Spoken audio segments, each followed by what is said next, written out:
and welcome to ESI Africa Insights. Today I'm speaking to Zizamele Mbambo.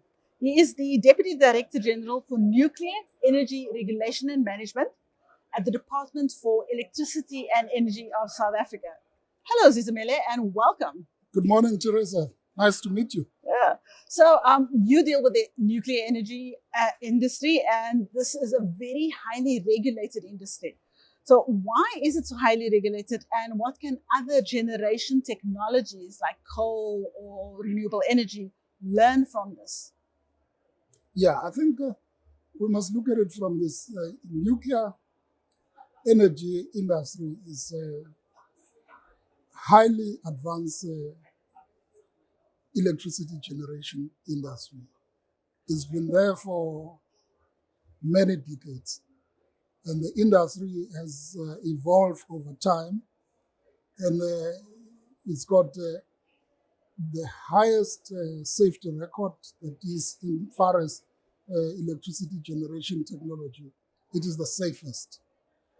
So the fact that it's highly regulated means that the industry is strengthened, and nuclear industry is a very advanced technology that requires to be operated with the utmost care and safety that it deserves. In terms of operations, operators of nuclear power plants are required to comply with national and international regulations, and there are safety standards that are from the International Atomic Energy Agency that needs to be adhered to in terms of operation of nuclear power plants. And these also are then implemented in the country by the national nuclear regulatory authorities, and the nuclear facilities or the nuclear operators have to put forward a safety case to justify to the regulator that their operations of the power plants will be safe, it will meet the regulatory standards. The reason is that in terms of this technology, if there is an accident, there needs to be make sure that this can be prevented at all costs. And safety is the utmost priority in the nuclear industry. And also not only safety regulations that are required to be complied with, the nuclear industry also needs to comply with other international obligations and regulatory authorities in as far as the issues of nuclear security requirements, the non-proliferation treaty obligations, safeguards obligations to make sure that the nuclear material is used for peaceful purposes for which it is intended for generation of electricity and contributing to the socio-economic development of the countries. Nuclear provides clean baseload electricity, the cheapest electricity, and there is now the realization globally that without nuclear, the net zero emissions by 2050 will not be achieved. And therefore, what we are noticing now is that globally, there is a move by many countries to increase their nuclear capacity to make sure that they can meet the net zero emissions target by 2050. So it is an important technology that ensures that countries have the security of supply, and that also ensures that countries can meet their international obligation in as far as climate change obligations are concerned. And as South Africa, as you may know, we're one of the oldest countries in as far as using nuclear technology. In fact, we are a founder member of the International Atomic Energy Agency. We have a permanent seat in the Board of Governors of the International Atomic Energy Agency. And as far as that is concerned, it positions us that as a country, we are in compliance with all our international obligations in as far as the utilization of nuclear energy for peaceful purposes. And that's why nuclear is so important. In South Africa, it is an integral part of our energy mix. As you know, we've operated the Koeberg nuclear power station, which is here in the Western Cape, for more than 40 years safely. Unit 1 was granted a license to extend for an additional 20 years from 2024 from 2024 to 2044. And Unit 2 is also, ESCOM is also doing work to extend the life of Unit 2 for another additional 40 years. And we expect the regulatory decision by November. That demonstrates the safety of the nuclear facilities in South Africa. We've got the highest track record in terms of operating our nuclear facilities safely. And as you may be aware, we've also got non-power applications. We've got the Safari Research Reactor, which has recently, now in March, we've celebrated the 60th anniversary of the Safari Research Reactor. And we are in a process of also establishing the multipurpose reactor, which will complement the Safari Research Reactor to ensure that as a country we continue to occupy our space in the cutting edge of nuclear research and development and the supply of radioisotope globally that we have supplied to more than 60 countries. Now, all of this is underpinned by the safety as the priority, that we have to adhere to the highest safety standard in the nuclear industry. And what that can assist other industries is that if they are highly regulated, as you have indicated, one would find that they will also be operated as safely as the nuclear industry has been operated over the years. Okay, thank you for that. So financing of nuclear power generation projects, it's always a touchy subject. Now, what does the Department of Electricity and Energy suggest should be the financing approach that South Africa follows for the next nuclear power generation plant that we would like to build? Okay, the department has undertaken a lot of studies to investigate the various financing and funding options that could be considered in dealing with our expansion of the nuclear program. One of the things that we are busy with as a country is that we are expanding the nuclear energy program in the country. And in doing that, we've done a lot of studies. We've commissioned independent financing studies, independent procurement framework studies. And these have given us a variety of options that could be considered. Could be considered in which way you could finance the program using the sovereign state balance sheet, or looking into the corporate financing using the balance sheet of the utility, or you could finance a nuclear power plants off balance of the state as well as the utility. We've studied all of these options, and we're keeping the options open because we have not yet finalized our investigations. We still have to prepare for the procurement. But indications is that there's variety of these options, and some have got the pros and cons, and we look into all of them public-private partnership options, build, own, transfer options, build, own, and operate, build, own, operate, and transfer. We are considering all the different options with a view that in the final analysis, we will look into what worked best for the country.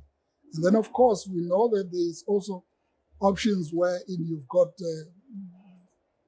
countries that are the vendor countries coming in with export credit financing options.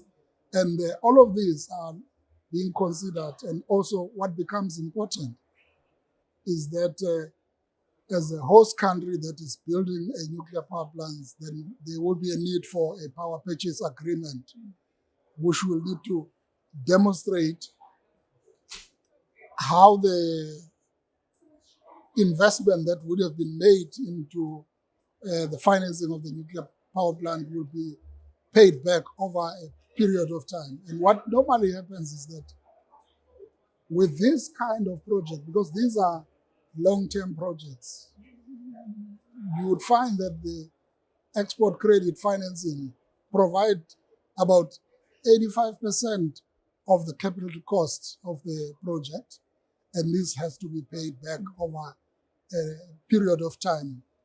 Only when the power plant has started to generate power. So there are options that could be considered, but at this stage we have not yet decided what the most applicable option that South Africa should consider. But there are also project financing schemes that also become very attractive. And all of these we have studied and we will continue investigating them at the time when we've started approaching the market. So we have not yet approached the market.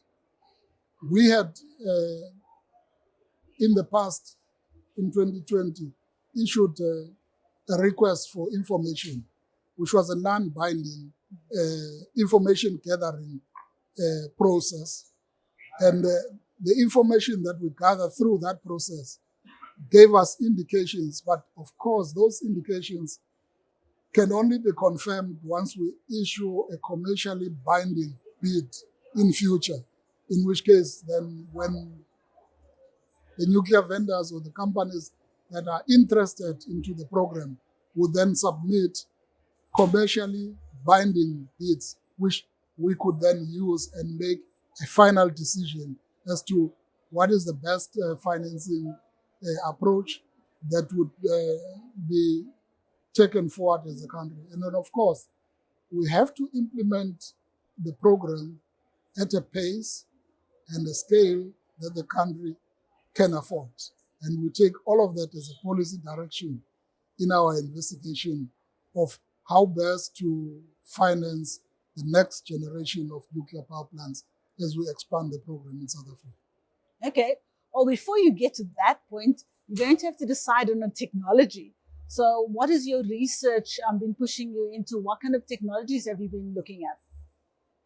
Yes, so as I've indicated, we've went out into a request for information exercise in 2020, wherein we asked the nuclear vendors to provide us answers on different areas that we were looking in. We're looking into the different technologies, looking into the different applications of these technologies, whether they can be applied for multiple applications like generation of electricity, desalination of water, process heat, hydrogen processes, and all of this came with different options. And we're also looking into turnarounds in terms of the construction schedule for each of these technologies, looking into the skills, looking into the localization, looking into the number of jobs that can be created. And we get a good sense in terms of what is out there into the market. And what we'll then do is that, as I've indicated, all this information was mainly to inform us as the department so that we ensure that as a country we are an intelligent customer, so that when we issue the request for proposal in future, which is a commercial binding document, we will then have gathered enough information to make a final decision in terms of the most economic technology, the most appropriate technology that can be utilized for our need as South Africa.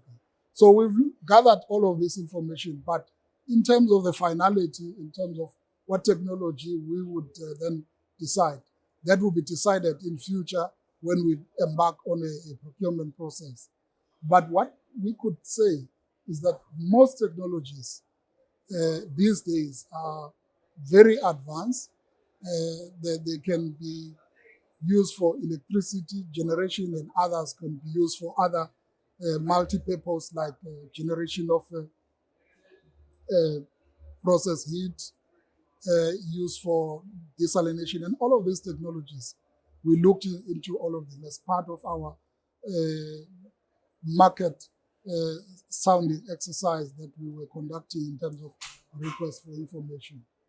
So in terms of also the other thing is that we're guided by the nuclear energy policy of 2008 that give a specific direction in terms of what technology South Africa would need to consider and all of this. But in the final analysis, the final decision in terms of the technology that we'll go for will be based on the final analysis that we would have done.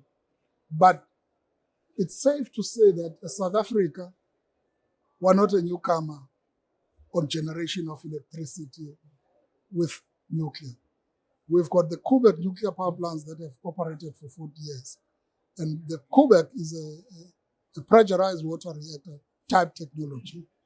And when you look into the nuclear energy policy of South Africa, it also directs that we should consider the pressurized water reactor type technologies because of the experiences that we have gained over 40 years as a country in operating Koeberg. So if you look into the experience that South Africa has gathered in terms of operating nuclear power plants, is the PBMR technology type, that is the type of Koeberg that we are operating safely for 40 years.